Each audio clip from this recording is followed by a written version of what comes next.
Өйткені мен көп уақыт айтам, бұл флиппинг отбасылық бизнес деп. Мамандығым инженер, заводта жұмыс істеймін. Соңғы кезде енді балалар туылды. Соған байланысты кішкене ақша жағына уже сезіле бастады. Яғни жұбайыңыз көндірді ме сіз осы салаға? Мені бір айтқаны сразу көндім.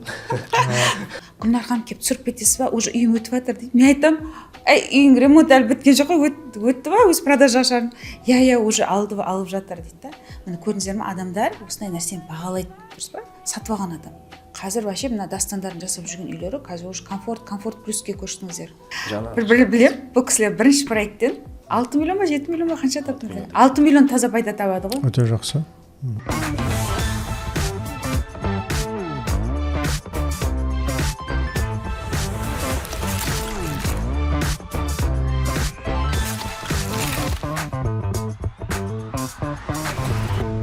Ассалаумағалейкум, құрметті көрермен. Бүгін біздің YouTube каналымызда осы флиппинг арқылы өзінің өмірін өзгерте бастаған Гүлнара ханымнан тәлім-тәрбие алып, осы флиппинг саласында өзінің отбасылық бизнестерін бастаған Дастан мырза бізде қонақта.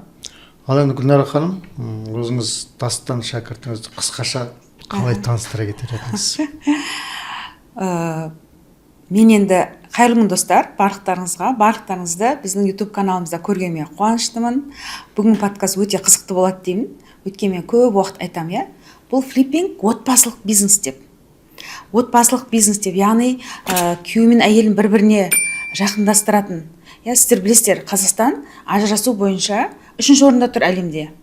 Енді бізде осы кәсіп арқылы бір-бірін керісінше бір-бірін союздарын бекітіп, отбасымен бірге ақша тауып, дұрыс па, көп ажырасудың себептерінің бірі ақша ғой, дұрыс па? Отбасының ынтымағын, берекесін одан сайын арттырады дейсіз ғой. Иә, арттыратын бизнес деймін.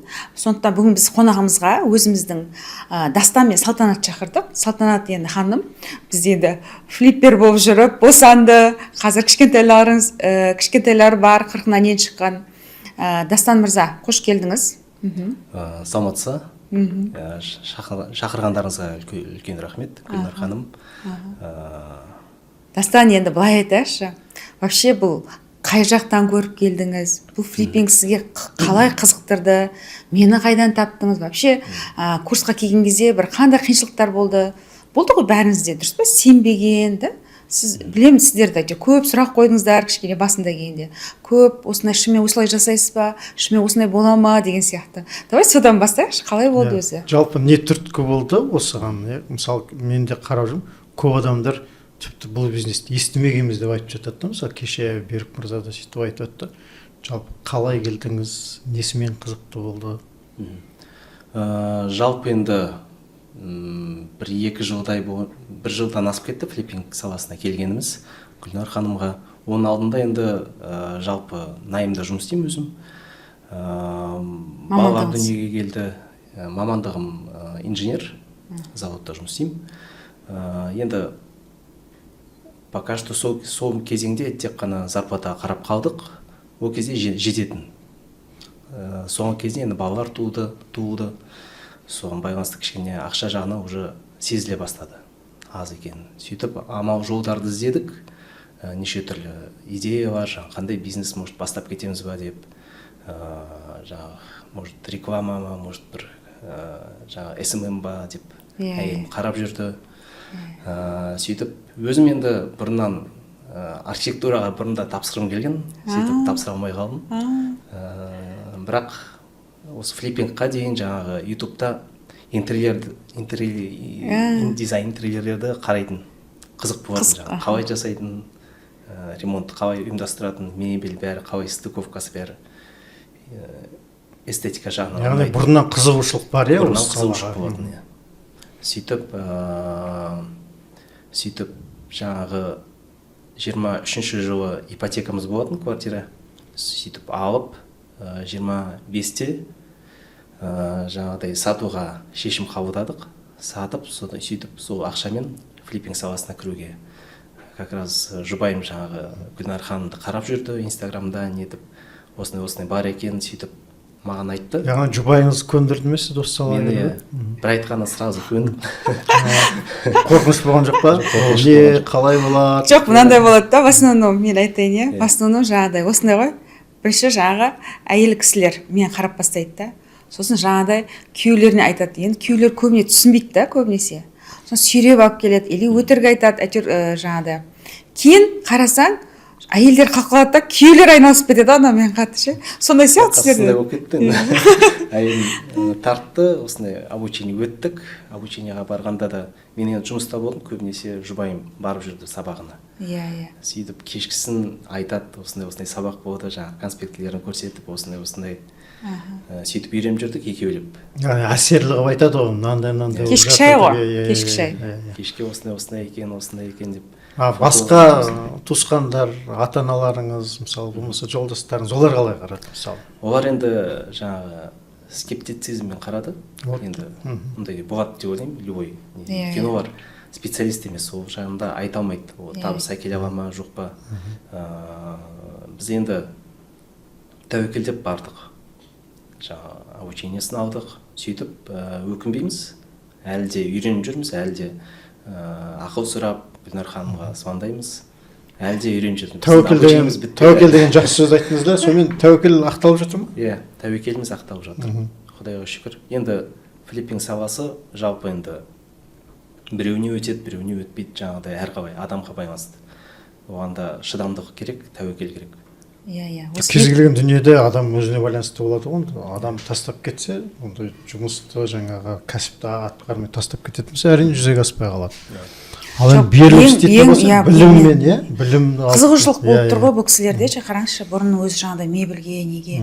Енді бұл кісілердің ше ремонтын көремін ғой мен, Серқазы мырза. Ремонтын көремін да, мен айтамын да, соншалықты шұғылануға бола ма деген сияқты болады да. Мен енді бір общий картина көремін да, үйде ремонт, мебель тұр да. Жоқ, бұлар әр жерін жаңағыдай эргономикасын өте қатты сақтайды да. Әр жердің пайдаланып, әр квадрат метр, әр бұрышты деймін да, сіздердің ремонттарыңыз. Алдында айттыңыз ғана, өте ұқыпты жасайды деп айтып жатыр да сіздерді. Әр бүге-шігесін қалдырмай, ұсақ түйегін қалдырмай дейді да, мысалы. Солай болған керек па вообще? Негізі керек деп ойлаймын, өйткені ол жақта бәрібір адамдар тұрады. Не болса да жаңағы өзімізге жасағандай қыламыз. Кейде жаңағыдай Гүлнар ханым үйреткендей жаңағы бюджет бөлеміз.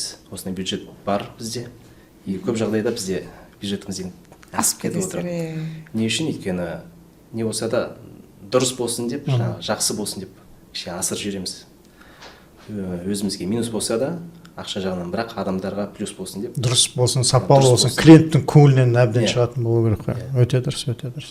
Мен жаңа тағы айтқым келген жерде білім жағы да рөл атқарады ғой. Сол жағынан қалай не айтасыз? Салтанат ханым бір жақсы жері, енді бұл отбасылық бизнес болғаннан кейін мынандай да, мен біліп тұрмын да, Дастан өзі инженер да, өзі жаңа көріп тұр да, енді ремонт жағын енді Дастан қатырады енді. Мен түсініп тұрмын оны ше, өйткені көріп жүрмін, жақсылап жасайды.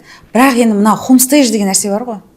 Соның бәрін ерінбей деймін да, анау стаканға дейін, тарелкаға дейін қойып, әлгі картиналарды заказ беріп Қытайдан ше. Сондай бір даже мынандай қойып қойған ғой, проекторлар қойып қойған ғой телевизордың орнына ше. Мен осы кісілерден ше таңғалдым мен. Соншалықты нәрсені қалай ойлау, оның бәріне фантазия керек қой. Сол үшін шығар үйлеріңіз деймін да, тұрмайды ғой. Маған звондайды Салтанат, Гүлнар ханым келіп түсіріп кетесіз ба, уже үйім өтіп жатыр дейді. Мен айтамын, үйің ремонт әлі біткен жоқ қой, өтті ба өз продажа ашарын? Иә, уже алып жатыр дейді да. Міне көрдіңіздер ме, адамдар осындай нәрсені бағалайды, дұрыс па? Сатып алған адам. Сіздің осындай еңбегіңізді көріп тұрады да, бәрі сезіп тұрады деген сияқты ғой. Бірінші клиентіңіз, үй сатқандағы клиентіңіз қандай болды, айтыңызшы. Бірінші енді Мелодидағы полноценный флиппинг проекттен енді ол кісі енді білдіртпесе де білдірткісі келмеді максимально. Ой, бәрібір мен неге өткізіп қоямын деп. Бірақ ол ұнатқан сразу сездік. Мен осы квартира аламын деп сразу сол күні задатогын тастап нетті. Бірақ енді клиенттер әртүрлі. Кейбіреулер бизнесмендер кәдімгідей келгенде квартираны қарағанда білдіртпейді, түр бермейді. Жаңағыдай максимально бағасын түсіртіп алу үшін дегендей. Қатты саудаласады. саудаласа да. біз айтамыз ғой ана сатқан кезде эмоция сатамыз деп, үй сатпаймыз, эмоция сатамыз деп. соны ана кейін клиенттің эмоциясын оятуымыз керек қой, дұрыс па? Сол енді біледі да ішінен олар қазір эмоция көрсетіп қойсам бағаны ұстап қалуы мүмкін деп. Солай бар ғой енді ондай клиенттерде. Сонда Гүлнар ханым, сізге сұрақ, сонда адам эмоцияға берілсе жаңа саудаласа алмай қала ма? Қалай сонда?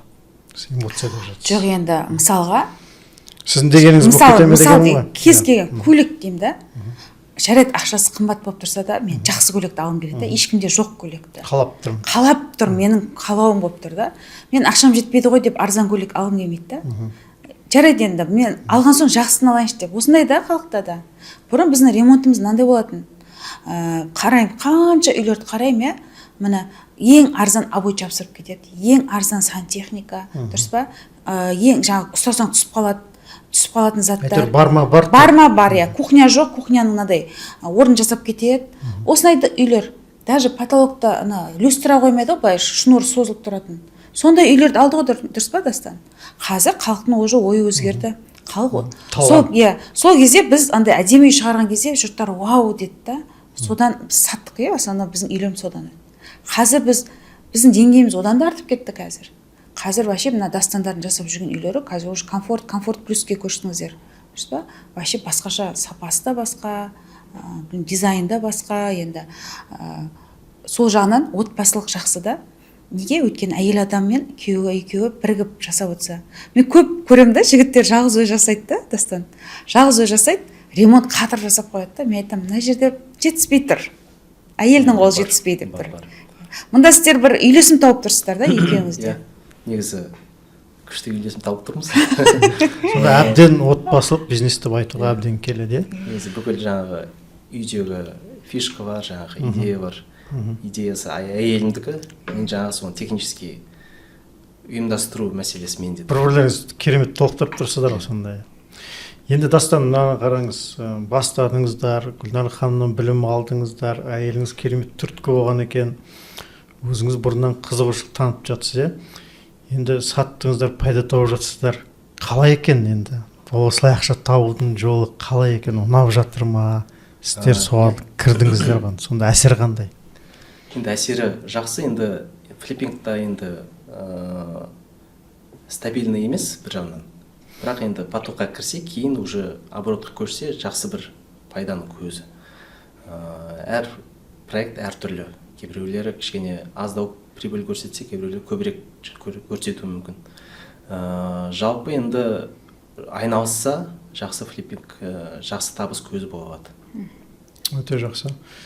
Енді мынандай бір қызық сұрақ, осы бір жыл болып қалды айналысқандарыңызға. Қандай бір қателік жібердіңіздер мысалы? Басқаларға бір тәжірибе ретінде айтатындай. Каждый проекттен бір сабақ аламыз, каждый проекттен. Плюс жаңағы Гүлнар ханымның чаты бар, өзіміздің бүкіл флиппер бар отырған. Әр участник жаңағы жібереді фотоларын, видеоларын, мынандай болып қапты, оны қалай жасауға болады, идеялар лақтырады, сөйтіп. Сол чаттан үйренеміз, сосын әр проекттен үйренеміз. Каждый раз жақсырақ жасап. Әр проекттен көп тәжірибе алмасамыз, келесте осылай жасар едім деп, келесте сөйтіп жасаймыз. Содан одан сайын осылай жасауға болады екен деп, лучше жасай береміз. Мен ойлаймын, қазір уже Дастан жеке брендін дамытып бастады, уже масштабқа шығып бастады. Қазір уже бір емес бірнеше объектілер жасайды, инвесторлармен жұмыс жасайды. Сондықтан мен ойлап тұрмын, бұл кісілердің болашағы өте зор деп. Бұлар жас қой, жастарыңыз қаншада сіздердің? 38-де. 38.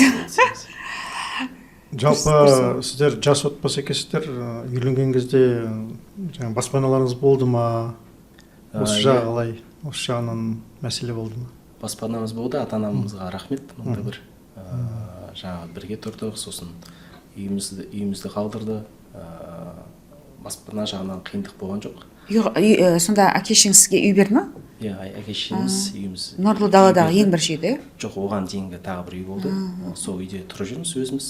Нұрлы дала ипотекада болды, оны арендаға өткізіп, кейін соның арқасында жаңа флиппингқа өтіп кеттік. Соны саттыңыздар, Соны саттық. Сатып жауып, флиппингпен. Күшті, мен білемін да, Дастан есіме түсіп жатыр да қазір.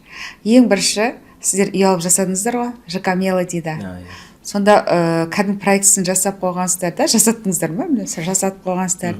Сонда мен барам да ваннаңызды бұзып тастаймын ғой. Сол кезде қандай болды? Басында енді білмейміз сонша жаңағы нормаларын, жаңағы өзінің размерлерін, проход қандай болу керек. Белгілі бір стандарттар. Иә, белгілі бір стандартпен жұмыс істемедік. Ощущение бойынша жұмыс істедік, қалай болу керек деп. Ол негізі тоже қателік екен. Бір өзінің нормасын сақтау керек екен. Сөйтіп проект жасап қойдық. Сосын Гүлнар ханым шақырдық. Қазір осындай болып жатыр, бір қарап кетесіз ба деп. Сол дұрыс болды. Келіп, жаңағы Ерлібек аға бар, Гүлнар ханым бар, қарады проектімізді, қарап мынаны бұзыңдар деді. Былай болу керек, былай болу керек, көрсетті, мынау дұрыс емес, мынаны жерге ауыстырыңдар.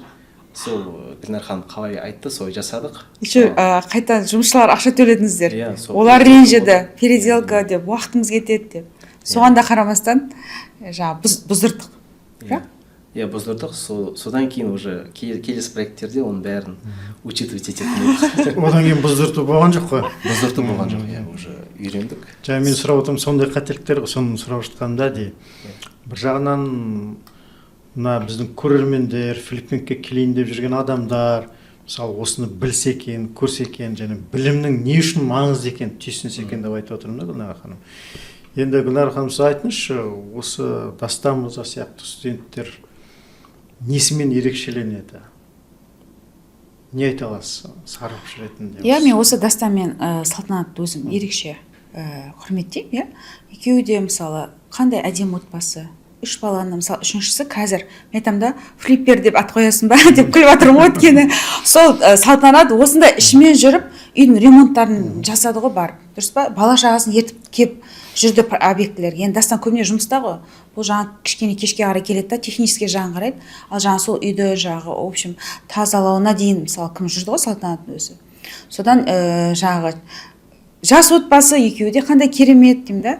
Осылай бастап жатыр. Болашақтары зор. Мен енді ойлаймын, сіздерді өте үлкен жетістіктер жетеді. Бізде енді 12-ші сабақтар бар, масштабқа шығу, бизнес басқару деп, жеке бренд деген. Сол қазір уже бір жылдан кейін қазір осы элементтерді уже пайдаланып бастап жатсыздар да, осы инструменттерді пайдаланып жатсыздар. Қалай жетістік? Иә, жақсы, көп кеңестер айтып жатыр. Бір ерекшелігі Гүлнар ханым жаңағы қолжетімді қарапайым тілмен түсіндіреді. Оны мән беріп тыңдайтындар да бар, тыңдамайтындар да бар. Бірақ әр сөзіне мән берсе, көп нәрсе үйренуге болады. Дастан, осы ретте мынандай сұрақ қоймадым. Бұрын мысалы осындай курстар оқып көрдіңіз бе? Бұл курс несімен ерекше деген сияқты? Курстарды в основном жұбайым өтетін, неше түрлі курс, SMM. Негізі ойлап қарасақ, әйелім неше түрлі курстар өтті, фотоға қалай түсу керек, видеоға қалай түсу керек, мобилографтың курсын өтті. Керек. Иә, мен жаңа архитектура жағы қызық болды, сызып, нетіп, сөйтіп ойлап қарасақ, қазіргі бұрынғы бүкіл обученияларымыз осы флиппингқа алып келген сияқты. Күшті, соңында. Сондай қызық болып жатыр. Солардың барлығын, бұрынғы курстың барлығын осы курс өткен. Осы флиппингке салып жатыр, қарасаңызшы. Бәрі пайдаға асырайсыз.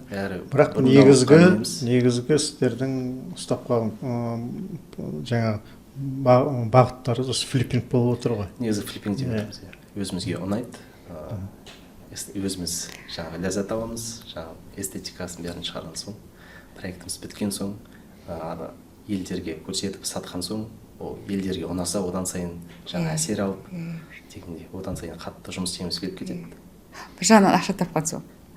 Бір білем, бұл кісілер бірінші проекттен 6 миллион ба 7 миллион ба қанша таптыңыздар? 6 миллион таза пайда табады ғой. Өте жақсы. Мысалы деймін да, сол кезде 6 миллион қолдарына ұстағанда қандай бір сезімде болдыңыздар? Күшті ма әлде? Енді әрине күшті, бір жағынан ойладық, ол бір жағынан обманчивый ма, әлде жоқ па келесі проекттер.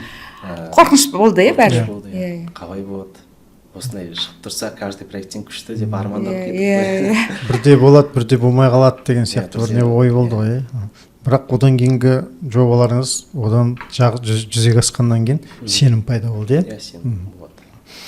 Бұл жерде мен айтайын дегенім сол, адамға сенім керек, өзін сендіру керек, жаңағы білім керек, тәжірибе керек. Сосын сіздердің бір-бірлеріңізді толықтырып отырғаныңыз өте керемет те жаңағы. Сол мен өзім айтамын да, өзімнің бастан айтамын, бұл отбасылық бизнес, бір-бірін жақындастыратын деймін да. Енді айтқан сөзім дәлел болып тұр ғой, былай қарасаңыз, дәлел болып тұр да. Көп адам отбасылар жаңағыдай ремонт кезінде одан сайын ажырасып кететіндер бар да. Бұлар наоборот, енді білім бар болғаннан кейін ремонт кезінде қайтадан флиппинг деген ол біздің бір шетіміз ғой, ремонт қой в основном. Ремонт жасау да оңай емес. Сондықтан да құрметті көрермендер, естіп отырсыздар ғой, мынандай өте қызық тақырып. Жаңағындай отбасылық ажырасып кете жаздап жүрген адамдар болса, Гүлнара ханымның флиппинг курсына келсеңіздер, тамаша дәріс аласыздар. Сосын Дастан мырза сияқты отбасымен керемет мынандай бизнес жасайсыздар да. Отбасыңызды сақтап қаласыз, пайданы да табасыз деген сияқты. Рас қой? Рас. Бұл әр сөздің жаны бар, айтып отырған мәнісі бар дегенде. Мен шынында айтып отырмын. Өйткені Қазақстан жаңа айтып жатсыз, ажырасу жағын дүниесінде ең алдыңғы орын бірінде деген ол өте трагедиялық жағдайда. Бұл бір жағынан біз әзіл қалжың қылып айтып отырған, бұның астарында үлкен мәселе жатыр да, шынына келгенде ше. Бұл жерде отбасының мәселесі, ажырасу мәселесі, және еңбектену, жұмыссыздық, бәр мәселе шешіледі, қарап отырсаңыз, расында солай ғой Дастан? Иә, осыны ескере отырып, Серғазы мырза, біз еще былай жасадық. Біз өзімізге келетін курсқа, мысалы, айтамыз, күйеу мен әйел болса, екеуіңізге бір тариф. Екеуіңе бөлек-бөлек төлемейсіңдер, бірге келіңдер. Екеуінде бірге жүреді, бірге келеді, жаңа кейде күйеу келмесе, әйел келеді, бірге отырып бизнес жасайды. Мен білем, ер адамдар келеді жалғыз өзі. Кішкене қиындау олармен. Қыздар келеді, олар ремонт дұрыс па? Жеке, мысалы, мен сияқтылар.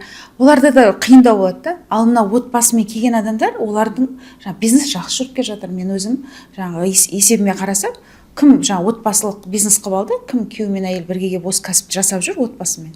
Олар көш алда болып тұр.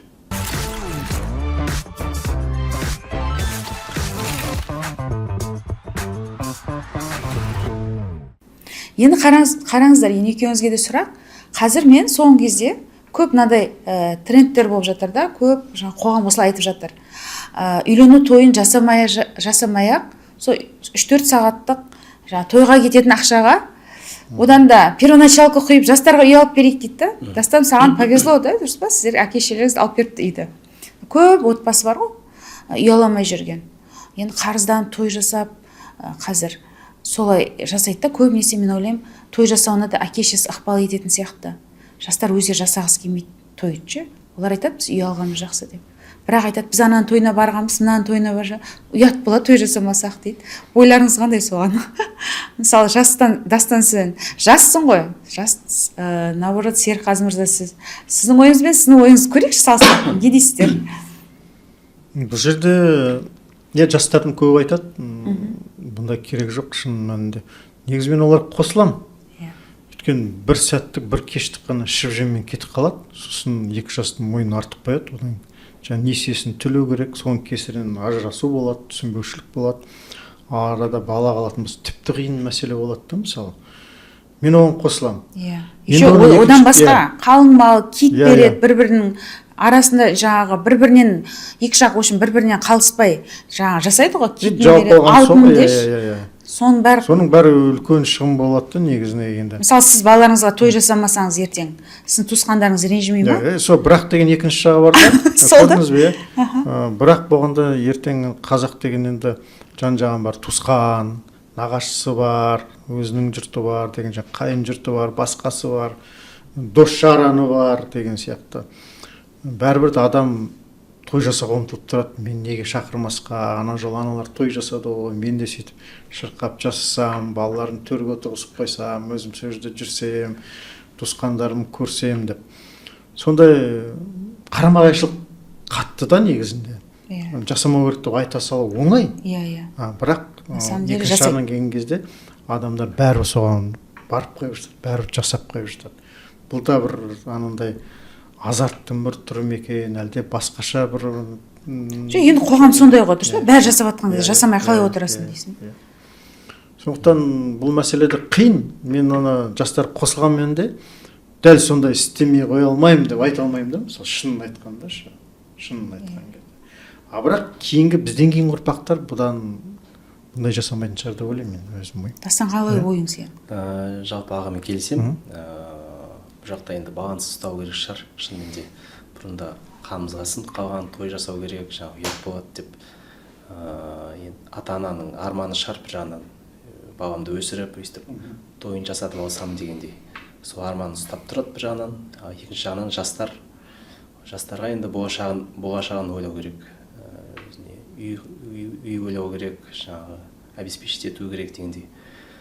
Кредит төлемей. Бір атаға айту шынымен де қиындау, әр случайға байланысты шығар бөлек. Мен ойлаймын да, бұрын қазақтарда байлар ғана той жасайтын да. Дұрыс па? Енді болды ғой басқа, олардың барлығы той жасамайтын да.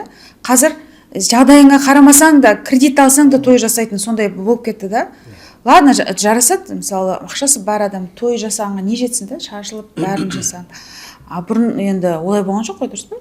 Сіздің ана Инстаграмда өткен жақсы бір нәрсе болды ғой, 750 мыңға ғана той жасаған. Иә. Мүмкін солай жасау керек шығар. Бұл да жақсы нәрсе. Өйткені ол 10-15 миллион теңге кетеді екен. Среднем бір қызды ұзатқанға, немесе бір келін алғанға осындай кетеді екен да. 10-15 миллионға флипперлерге берсе не істер еді? Кәдімгідей проект бастап кетеді. Міне неге келе жатыр мәселе. Негізі Инстаграмда да жүр жаңағы сөздер, что егер жас семьяда бір үйі болса, үйленгенде, бұл сол семьяның бір 15-20 жыл уақытын экономдайды екен. Иә. Сол үшін болашақта тренд болатын шығар. Болашақта жаңағы пәтер, тойдың орнына пәтер алу кәдімгідей экономикалық жақсы оң несін береді, нәтижесін. Қазір бізге келеді отбасылар, жас отбасылар, біздің өз үйіме келеді ғой, үй алады ғой. Енді алғашқы жарнасы бар да, мысалы 5 миллионы бар, 25 миллион үйін алғысы келеді да. Сонда ол 15 жыл 398 мың теңгеден төлейді да. Ойлашы сенің зарплатаң 700 мың. Жартысынан көбін беріп отыр. Онда сол 15 жыл олар өмір сүрмей, сол ақшаны беріп отыр ма? Былай қарасаң да. Олар тамақ ішпей ме, қыдырмай ма, киім кимей ме деген сияқты әңгіме ғой. Ол 25 миллионға осы не келеді десеңші? Бір бөлме ғана келеді. Оның бала шағасы болмай ма деп. Сондай жағдай. Негізі біз қоғамдық әңгімені айтпаймыз ғой, бірақ енді отбасыға қатысты болғаннан кейін тоже қозғап отырмыз. Өте дұрыс. Бұндай мәселелерді біз айтып отыруымыз керек, насихаттап отыруымыз керек. Жалпы қауымға, халыққа түсіндіріп отырған дұрыс та. Біреу болмаса біреудің санасына жетеді. Біреу болмаса біреу түйсінеді. Біреу болмаса біреу сол жолға түседі, мысалы, шынын айтқанда. Біреу шынында айтады, мен шынында қысылып тұр, мен неменеге той жасаймын дейді, мысалы. Сөйтті басқа адамға үлгі болады. Осы сіздің бір ауыз сөзіңіз шыны керек, айта беру керек негізінде. Осындай контентті көбейте беруіміз керек. Интернет арқылы, YouTube арқылы, жаңа Instagram, TikTok болсын, осындай қазаққа жалпы пайдалы, маңызды, осындай болашақ ұрпаққа әсері бар нәрселерді айта бергеніміз дұрыс деп өзім ойлаймын. Дұрыс айтасыз. Қайтадан өзімізге оралайық, Дастан мырза. Бір жылдай болды бітіргеніңізге оқуға жалпы көңіліңіз тола ма? Біз айтамыз, бір ай оқытамыз, екінші ай практика деп. Сізде практика болды ма? Әлде болған жоқ па? Жалпы қалай көңіліңіз тола ма? Енді сабаққа көбінесе жұбайым барды. Біз жаңағы жақсы жері, біз оқуға кіргенде уже квартирамыз болды. Сол квартирамызбен бірге оны ремонт жасап отырып, оқып отырдық. Сол жағынан практика болды, өзіңіз бір. Сәтті болды, жаңа и практиканы да, и теорияны да қолдандық. Жалпы білім, көп білім болды, көп ақпарат болды. Соны меңгеріп, әрең үлгеріп отырдық, артынан жүгіріп отырып. Жалпы ақпарат өте пайдалы. Теориясы бар, практикасы бар. Өзім енді бара алмадым, жұбайым барды. Бірақ Дастан звондайды ғой маған. Бұлар звондағанда телефонды алмаса болмайды. Бұлар звондаса тоқтамай звондайды. Дастан, мысалы болады кейде қолың тимей, жоқ, тоқтамай звондап жатады, түсінесің. Бірдеңе болып тұр енді, жағдай. Ол жақында ғана звондайды, Салтанат. Не дейді, су басып кетті деді ме? Иә, көршіміз үстінен су басып, жаңағыдай. Соның ақшасын қалай төлейді енді дейді. Қалай шешсе болады бұл мәселені. Айтып беріңізші осы историяны. Иә, ремонт болған соң неше түрлі жағдай болып жатады. Осындай форс-мажормен бірінші рет кездестік. Көршіміз, біз ремонт ең соңғы стадиялар болатын, ламинат төселіп, плинтус орнатып, содан кейін көршіміз де үстінде ремонт жасап отырып, наливной пол құйған ба, сол су ағып біздің ремонтымызды бүлдірді. Басында енді сөзбен келіскендей болдық. Все, жарайды, жасап берем, уайымдамаңыз деп. Біраз уақыт өткен соң уже сөзінен айнып жаңағыдай қашып жүретін болды. Сөйтіп әрең Гүлнар ханым советтерімен бар, сосын жаңағы КСК арқылы қожайынына шықтық, сөйтіп қожайынмен сөйлесіп едік, мәселе шешілді. Әйтеуір материалын бәрін өтеп берді, жақсы жабылды әйтеуір. Жақсы жабылып, жақсы сатылды. Бірақ бұл жақтан енді өзімізге де сабақ алдық, жаңағы енді форс-мажор, ол да көршіміз білмеген шығар жаңағыдай полы тесік екен. Одан кейінгі келесі бүкіл проекттерге біз наливной полды құйар алдында бәрін тексеріп алатын болдық. Астымызға өтіп кетпесін деп, бәрін бітеп, содан кейін ремонтымызды жасайтын. Әрбір пәтер тәжірибе дейсіз. Тәжірибе. Гүлнар ханым, осы ретінде мынандай сұрақ қойғым келді, ана бір сақтандыру туралы айтып беруші едіңіз ғой. Осы жерде сақтандыру келмей ме? Иә, келеді. Негізі біз өзіміздің клиенттерімізге қазір ұсыныс жасап жатырмыз. Халықбанкпен бірге. Халықбанкке үйді сатамыз ғой. Сатқан кезде 1 жылға сақтандыру. Сақтандыру, оның құны 15 мың теңге, соны сыйлық ретінде жаңағы жасап жүрміз. Енді оны әлі қатты практикаға кіргізген жоқпыз, уақытымыз болмай жатыр. Мен білем, ешқандай флиппердің уақыты жоқ. Бір күн қарасақ үй сатып жатамыз, бір күн қарасақ материал алып жүрміз, бір күн қарасақ ішін жуып жүреміз деген сияқты уақытымыз жоқ біздің. Бірақ соған келе жатырмыз. Өйткені ол жақсы да, ол кезде сен үкімет төлеп береді деген сияқты ғой, банк төлеп береді деген сияқты. Бұл өте жақсы, өйткені енді біз флиппер бар, көбінесе енді первичкадан аламыз үйді. Иә. Первичкада енді үйдің берілу уақыты әртүрлі, кейде күзде, кейде қыстан кейін береді. И жаңағыдай отопление мәселесі туындамауы мүмкін, егер үй сатылғаннан кейін қысқа келгенде отопление қосылып жатады, қосымша. Сол кезде жаңағыдай форс-мажорлар болуы мүмкін. Оны біз ремонт жасайтын кезде бәрін түгендеп нетсек те, бір жағынан әйтеуір не болуы мүмкін, су ағуы мүмкін. Сол кезде негізі 15 мың теңге өте жақсы вложение деп көп емес. Чем оданша миллиондап ремонт жасағанша 15 мың төлей салып, страховка алған өте күшті негізі. Көп мәселені жауып тұр ғой. Негізі қазіргі биыл жаңағы строительный кодекс дейді ғой, сол ашылды. Бұрын осы уақытқа дейін құрылыс компаниялары бізге өздерінің соққан үйіне 2 жыл гарантия беретін. Биылдан бастап 5 жыл гарантия беретін болды. Яғни олар не істейді деген сөз. Бұрын енді білесіз ғой, енді бар ғой әртүрлі құрылыс компаниялары. Енді материалдарда сапасыз атылып кетіп жатады, жаңағыдай біртүрлі болып жатады, дұрыс емес, есіктер құлап жатады, терезелері ұстасаң секілдеп тұрады деген сияқты. Қазір осы заң шыққаннан кейін құрылыс компанияларда өздері уже материалдарын дұрыс алып бастады, кішкене оларда дұрыс көңіл бөліп бастады деген сөз. Бұл біз үшін де тоже жақсы нәрсе. Енді сұраныс болса, жаңағы строительдер де соңында біз жауап береміз, сол пәтерге, дұрыс па? Біз сатамыз, біз жауап береміз деген сөз. Яғни Дастан мырза отбасымен бірге оқыған, жұбайымен бірге. Сосын мен түсінгенім, бұл кісілердің қасиеті сізден ажырамайды. Қайта сұрақтарын қояды, сіздің артыңыздан. Жоқ, мен енді өйтіп мен өзіме жабыстырып қоймаймын, дұрыс па? Жоқ, енді бағыт беріп отырамын. Керек кезде сұрайды. Бұл енді бұл кісілер, мен айтпаймын, 1 жылдан асты ғой, мен күнде мазамды алады деп. Әр проект сайын мазамды алмайды. Уже білет қазір, уже қандай үйлерді алып. Мен айтып отырмын, әр үйлер тәжірибе болып тұр. Ваннаны бұзып тастады дегеннен қорқып қалған ба? Бірінші бізде айтамыз да, біз бірінші үйді алып ремонттап сатқанша дейді, бұл кісілер енді бізге келгенше алып қойды. Соны ремонттауға барғанда енді дұрыс. Өйткені ол жерде адамдар жылдап тұрады, дұрыс па? Ол жерге адам кіру дұрыс, ыңғайлы болу керек.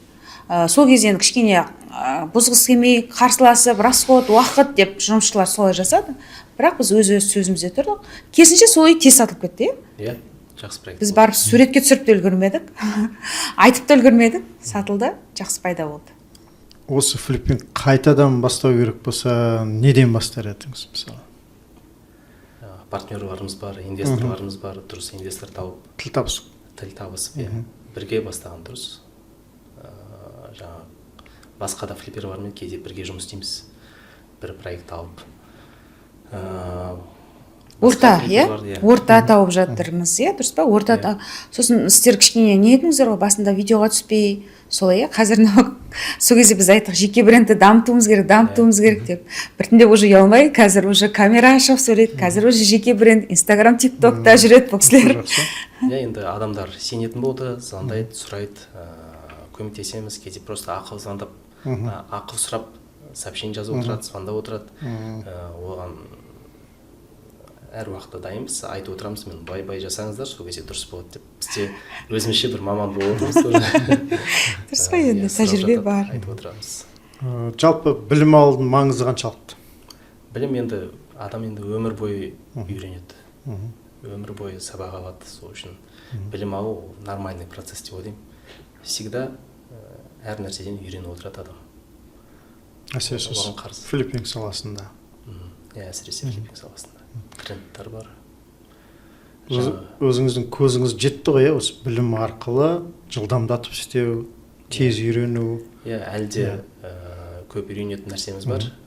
Қарап отырмыз, Гүлнар ханым қалай жасайды екен сөйтіп, әлде үйреніп жүрміз негізі.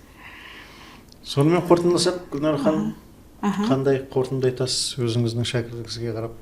Жалпы сіздерге сәттілік тілеймін. Отбасыларыңыз аман болсын. Бірге болыңыздар әрқашан.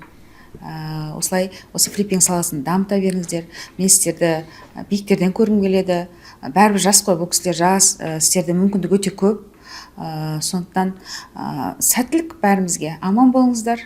Салтанатқа сәлем айтыңыз. Дастан мырза, көп рахмет айтамыз студиямызға келіп, тәжірибеңізбен, ойларыңызбен бөлісіп, өзіңіздің көзқарасыңызды ашық білдіргеніңізге. Сонымен құрметті көрермендер, бүгінгі біздің подкастымыз аяқталды.